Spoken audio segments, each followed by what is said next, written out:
AIFF-ഉം ISL ക്ലബ്ബുകളും ഇന്നൊരു meeting ഉണ്ടായിരുന്നല്ലോ. എല്ലാ ISL ക്ലബ്ബുകളും ഈ മീറ്റിംഗിന് അറ്റൻഡ് ചെയ്തിട്ടുണ്ടായിരുന്നു. എന്നാൽ മോഹൻ ബഗാനും ഒഡീഷ FC-യും വിർച്വലിയാണ് ഈ മീറ്റിംഗ് അറ്റൻഡ് ചെയ്തത്.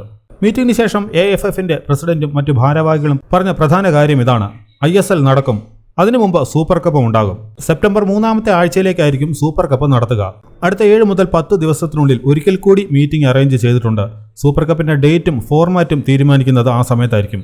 മീറ്റിംഗിന്റെ മെയിൻ പർപ്പസ് എന്നത് ഈ വർഷത്തെ ക്ലബ്ബുകളുടെ പ്ലാനിംഗ് ചർച്ച ചെയ്യുക എന്നതായിരുന്നു. സാഹചര്യം എന്തു തന്നെയായാലും നമുക്ക് ഗെയിം മുന്നോട്ട് കൊണ്ടുപോകണം. 31-ന് ട്രാൻസ്ഫർ വിൻഡോ അടയ്ക്കും. ക്ലബ്ബുകളുടെ പ്രീ സീസൺ ട്രെയിനിങ്ങിന്റെ കാര്യവുമെല്ലാം ചർച്ച ചെയ്തു.